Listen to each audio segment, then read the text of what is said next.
પ્રાર્થના કરું. અમારી પાસે ઓપ્શન નહોતા, જેટલા પણ જવાબદારી લઈ લઈને બેઠા છે ને એના બા પાસે ઓપ્શન નહોતા ને એના બાપુજી પાસે ઓપ્શન નહોતા ને એના દાદા પાસે ઓપ્શન નહોતા. અમારી પાસે ઓપ્શન નહોતા. સ્વાદીનો એ વકલ અલગ અલગ. સોમવારે પ્લેન કઢી, મંગળવાર મરસાણ કઢી, બુધવારે હરગવાન કઢી, ગુરુવાર ધોળી કઢી, નકરું કઢી કઢી જ હતું. હાથ ભાંડવડામાં લાઈનમાં બેઠા ને કઢીનો પાટિયો લીટા પાડે આવતો હોય ને એકાદું એમ કે બા હું બનાવ્યું કઢી કઢી કે એકાદું સટકે મને તો ભૂખ જ નથી. વાય ત્રીજું કે મને ભૂખ નથી. મને ભૂખ નથી, હું નહીં ખાવ એ શબ્દ રહ્યો ને એ આખો શબ્દ બા ફળિયામાં ટ્રાન્સફર કરે. હું કામ? રીધી સીધી ખાઈ ખાઈ અહીંયા બેઠી હોય, બીડી ઉઠાડતા હોય. આને કઈ કેવું છે? એકની વાહે બે બગડે. એ દાદો ઉભો થાય, કેડે હાથ દે હાથેની સામું જોવે ને ખાલી એટલું જ કે ખાવો છે કે મારે ખાવો. આ એક જ ઓપ્શન હતો, બીજો કોઈ ઓપ્શન નહોતો. આ તમે બ્રિટાનિયા બિસ્કિટ જેવું જીવન ચાલુ કર્યું છે ને, બ્રિટાનિયા બિસ્કિટ જેવું જીવન ચાલુ કર્યું છે ને એટલે નક્કી આવડે અટવાવાના સૌ. તમે જોવો તો ખરા યાર, અહીંયા બેઠેલી માવડીઓને ખબર છે ને બાપુજીને ખબર છે કે બાના દાદાની પુણ્યતિથિ ક્યારે આવે છે, શ્રાદ્ધ કેટલામું શ્રાદ્ધ છે એ બાને દાદાને ખબર હોય. આ નવી પેઢીને નથી ખબર પડતી. એ તો હુવાને અલાર્મ મૂકે મારે કેટલા વાગે સુવું. તમે જોવો તો ખરા. તો હું એમ કહું અત્યારની મમ્મીઓને એમ હરખ તો જો બેટા ચિંટો છો તારા ડેડી આવે, ચલો બેટા પાણી ભરી દો. તી વળી મોબાઈલમાં ડાચું નાખીને શું કે એને હાથ છે મમ્મી પી લે. લે કઈ મોટું પાણી નથી ભરી દેતો તો આ હેનો વાસ નાખે. આ કઈ હરાદ ન કરે આવડા. તમારે જીવતા જીવતા જો પાણી નથી ભરી દેતા આવડા તો હેનો હરાદ કરે. આ હરાદ નહીં કરે, ગૂગલ પે કરશે. 150 ની ચાઇનીઝ ભેળ જવા દો. કાગડા મારી નાખવાના છે. આ રાયડું એટલે નાખવી પડે છે. આ સનાતન સંસ્કૃતિની વારે આવ્યા છે ને તો આપણે આ પંચાંગની આપણે માનવું પડે. આપણે તિથિ માનવી પડે. શુક્લ પક્ષ ને કૃષ્ણ પક્ષ આપણે માનવું પડે. અંજવાળિયું અંધારિયું આપણે માનવું પડે. પણ આપણે જાય છીએ ક્યાં એ તો જુઓ. અત્યારનું છોકરું ધોડ્યું જતું એટલે ચોંટી જાય, પડી જાય, ઉખડી ન શકે. એની મેળે ઊભું નથી થઈ. મમ્મી બિચારી પીએચડી કરેલી. ઓ માય ગોડ ચિંટુ બેટા, બેબી આવી રીતે પડાય બેબી. કે હું પડવાનો ઓપ્શન આવે, ઊંધે માથે પડો, આડે પડખે પડો, વાંકા વાંકા પડો, ઊભા સજ પડા થાય ઊભા થાવ. એને કઈ ઓપ્શન આવે યાર? એ પડ્યો છે તો ઉભો કરવાનો, બીજું કઈ એમાં છે નહીં ઓપ્શનમાં. એને પડે ને ઉભો થાય ને માનું મમત્વ ઝળકાય આવે. નહીં નહીં નહીં નહીં નહીં નહીં, મારો સાવજ છે ને, સાવજો પડી ગયો ને ઉભો નથી થતો. હાવજ દિવસમાં 4 લઈ ગયું બદલાવી પડે. હાવજ નહીં ડાયપર તો શેક કરી જ રાખવાનું. હાવજ નહીં એ તો માને તો હાવજ જ હોય ને ભાઈ. એમ કપડા ખખેરે. નહીં નહીં નહીં નહીં નહીં રડવાનું નહીં. મારો બાલો છે ને, મારો કાળજન કટકો, મારા આંખનું રતન, મારું પીળું પિતાંબર, મારો માથાનો મુંગટ. નહીં રોવાય નહીં. છોકરો સાનો રહી જાય.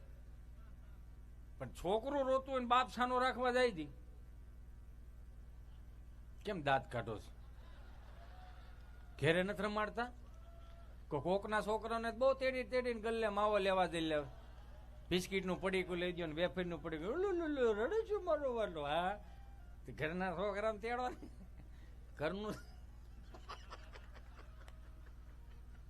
ઘરનું છોકરું રોતું હોય ને આમ બસ હો હવે ચૂપ થઈ જા.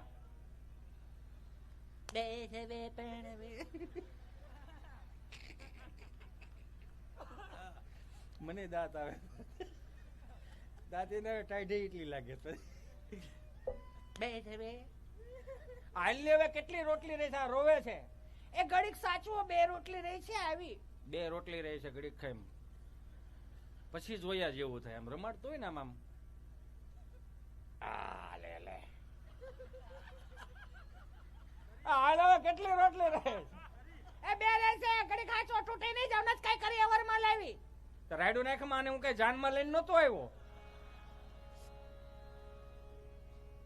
પાછો ગાડી મોરી બિહારીને ગામમાં લઈ જાય. ગામમાં લઈ જાય મારો મારો મસાલો આપજે. આ સુરમાં રોતું હોય. હું કામ સુરમાં રોવે? કેમ કે જયારે ભાઈ ઉદરમાં હોય ને તે મમ્મીએ લગભગ રામાયણ ને ગીતાજી ને એવું કઈ વાંચ્યું ન હોય. નકર હિમેશ રેશમિયા ગીત જ સાંભળ્યા હોય.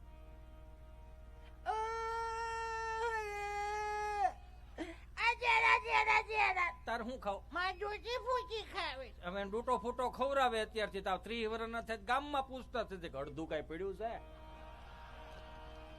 મારો રામ ભલું કરે આને બારા કાઢો આમાંથી એટલે કહું કે આને વડીલો બેઠા હોય તો વડીલો પાસે બેહતા શીખવાડો બે હાથ જોડીને પ્રાર્થના કરું મારી બેનુને મારી માવડીઓને કે 3-4 વર્ષનું છોકરું 5 વર્ષનું 7 વર્ષનું છોકરું હોય ને જ્યાં સુધી તમારા વડીલો તમારી હારે છે ને ત્યાં સુધી એની પાસે રહેવા દો અમુક મમ્મીઓને મેં સાંભળેલું છે બેટા અહીં બાને બિચારીને બાને મોઢામાં દાંત ન હોય કે છોકરાનો બોકો કેવો ભરે એ તો સીધી છે ને એને વાલી કરવી હોય બાને એ તો મોઢામાં દાંત નું કઈ રીતે થાય અહીં બા જો સુગરા વેડા કરે અહીં હાલ માં દીકરો હાલ દાદા જો આમ જો દાદા તમાકુ ચોળે અહીં પણ એને પાસે રેવા દે એમાં કાંઈ ન થાય આને આ કઈ થોડું સફરજન છે 2 દિન બગડી જાય હમણાં એક ભાઈની ઘેરે ગયો તો પરાયણા કહેતા હતા કે હિતેશભાઈ બેસો અમે ચા મૂકીએ છીએ મેં કીધું સારું હાલો તો ઓલું દૂધ લેવા ફ્રીજ ખોલ્યું તેમાં છોકરું બારું નીકળ્યું કીધું હા છોકરાને લા તમે આવી ટાઈટ ના કામ રાખો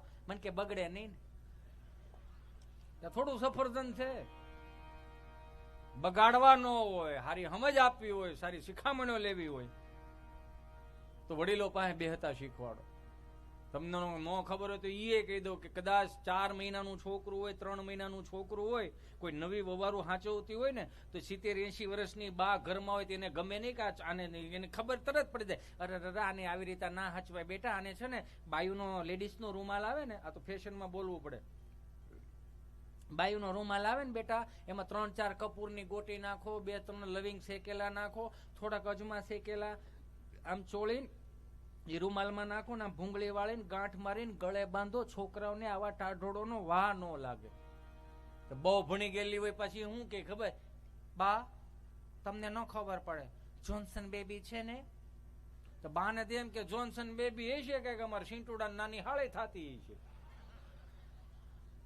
તો બાઈ એવા તારી જોન્સન બેબી તારી સિંટુડા હિસકો નાખવા આવી છે ના બા એ તો પાવડર ની એવું આવે છે હા તો જોન્સન બેબી ને કઈ ન હોય ને તને કઈ ન હોય હું ખાલી એટલું કહું તું એમ કેશો કે બાને ન ખબર પડે બાને ન ખબર પડે બાને બધી ખબર પડે જો આવા 4 રંધા જેવા મેં મોટા કર્યા તારું તો હજી એક કુપોષણ નો શિકાર આવ્યું મારો રામ ભલું કરે તમે ઈ તો વિચાર કરો હાથાત પેઢીના નામ લેનારા હું તમે આપણી માં આપણો દાદો આપણા પૂર્વજો કઈ રીતે જીવી ગયા ઈ મને તમને મૂકીને ફિલ્મ સ્ટારો શીખવાડશે કે તમારા છોકરાઓને શું ખવડાવવું તમારા છોકરાને કઈ રીતે રાખવા તમે વિચાર તો કરો તો આપણે કોના આધારે જીવવાનું 3 તાણાનું ભોજન તો પશુ પક્ષીઓ રળી લે છે ને ખાઈ લે છે સમજી લ્યો તો સનાતન સંસ્કૃતિ માટે મેન તમે શું કર્યું કીધું એમ કે 1500 વર્ષ માથા પાડીને ધડ લડાવે એની ચેતના ક્યાંય દુખી ન થવી જોઈએ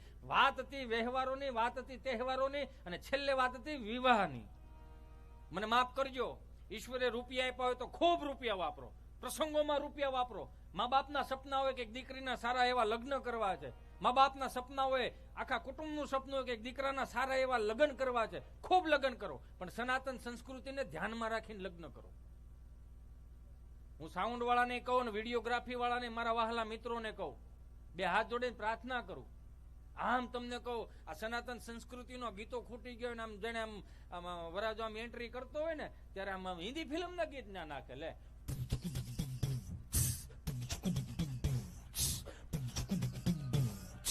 અલી ઓર 4 શહેનશાહ એટલે આખા ભારતનો રાજા હરામ બરોબર જોઈને એના ભાગમાં 3 વીઘા આવે એમ હોય તો ક્યાંથી અલી ઓર 4 શહેનશાહ સનાતન સંસ્કૃતિના ગુજરાતની સંસ્કૃતિના ગીતો ન ખો યાર પ્રી વેડિંગ આપણા બાન બાપુજીને ખબર જ નહોતી કે વેલ્ડિંગ શું કહેવાય મને માફ કરજો મારી બેનડીયું આ કાકાના કાકીના બા બાપુજીના લગ્નના આલ્બમના ફોટા આ પેઢીઓ જોઈ શકશે પણ નવી પેઢીના આલ્બમના ફોટા આપણા બાપ મા અને બાપ નહીં જોઈ શકે તમને ખબર છે ને મને ખબર છે દીવ દમણ ગોવા પ્રી વેડિંગ શૂટિંગમાં જાવ છો તો સનાતન સંસ્કૃતિની હું તમે મુઠ્ઠી વાળીને નીકળી ગયા તો 12 જ્યોતિર્લિંગના દર્શન કરાવો ને એ પ્રી વેડિંગમાં નાખો ત્રીજી પેઢીએ ખબર પડશે કે અમારા બાપ દાદા સનાતન સંસ્કૃતિમાં મંદિરોના ફોટા નાખ્યા હતા 47,000 મંદિરો તોડી નાખ્યા. ઈ શિલ્પો ની કલા ની બધું ઈ પાછું એમાં નાખો પ્રી વેડિંગમાં. આ તો દીવ દમણ ગોવા જાય 15 વર્ષ જૂનું પીપળાનું. જો મારા બાપનું કાંઈ જાતું નથી, પણ બે હાથ જોડીને પ્રાર્થના એટલા માટે કરવી છે કે આપણી અંદર હજી કંઈક પડ્યું છે, બારું કાઢવાનું છે, બસ બીજું કાંઈ નથી. 15 વર્ષ જૂનું પીપળાનું થળિયું દરિયા કાંઠે પડ્યું હોય, બેન ન્યા થળિયા ઉપર ચડ્યા હોય, ગોઠણથી ઉપરના કપડા પહેર્યા હોય, અને 10.5 ફૂટની સુંદડી ઉઠતી હોય, અને ભાઈ પાછો સ્લો મોશનમાં ઘોડો લઈને આવતો હોય, તબડક તબડક તબડક તબડક તબડક. મારો રામ ભલું કરે. બાપ દાદાના જૂના ફોટા જોવો, માવડિયુંના કાકાના કાકીના આલ્બમના ફોટા જોવો, કેટલા રૂડા ફોટા લાગે. આવું બધું હતું નહીં. 2 જણા તો આમ હણકાવાળા ને મોરલાવાળા ગાલેસા પકડીને ઉભા હોય આમ વાહ હો. શૂટિંગ વાળાનું આ તો આવડા કેમેરા ગઈ ને પેલા તો આવડો મોટો આમ લઢા જેવો આમ જ ઘીરે રાખ્યો આમ. પછી ઓલો શૂટિંગ વાળો કે આવી રીતે આમ હાથ રાખો, કાકીને એમ કે કાકા ઉપર ખંભે હાથ રાખો, કાકી વાળી આવી રીતે આમ, પછી આવી રીતે આમ મહેંદી દેખાડે. હાથ જોવો મારા હાથ જોવો, મહેંદી મૂકી છે મેં એમ કહું. એટલે આવું બધું હતું યાર. ક્યાં ગયું આ? પાછું લાવો બાપ. સનાતન સંસ્કૃતિના ગામડાના રીતિ રિવાજોમાં હું તમે મોટા થયેલા. કોઈક વડીલને પૂછો ને તો કેવા સુંદર મજાના ભણેલા ને ગોટે ચડાઈ દે એવા આપણા ગામના વડીલો. 3 દાદા મંદિરના ઓટલે બેઠેલા ને તો એક દાદાને આમ પસાર થવું હતું. જે દાદા પસાર થતા હતા ને એ દાદાએ બેઠેલા દાદાઓને કીધું, હાલો હાલો ગામમાં પારાયણ બેઠી. હા, એ ગામમાં પારાયણ બેઠી. કેટલા દીથિયા બેઠી? 2 દીથિયા બેઠીને મને ખબર નહીં. તો કે દાદા કથા બેઠી છે પણ તમને મગજમાં ઉતરે એવું ન્યા કાંઈ છે નહીં. કા હિન્દીમાં વાંચે. હા, આ હિન્દીમાં વાંચે, ન્યા કાંઈ આપણને મગજમાં ઉતરે એવું કાંઈ છે નહીં. ત્યાંથી ચોથા દાદા બોલ્યા, કથા ભલે ની હિન્દીમાં હોય, બુંદી ગાંઠિયા મોહનથાળ થોડો હિન્દીમાં હોય, એમાં તો માલ કાપી નાખવાનો જ હોય. હવે આવા હારા રૂડા સનાતન સંસ્કૃતિને લક્ષમાં લઈને જો આવા વડીલો આવા જવાબ દેતા હોય તો આજની પેઢી કદાચ એવું કહેતી હોય ને કે અમારા દાદાને બાને ખબર નથી પડતી.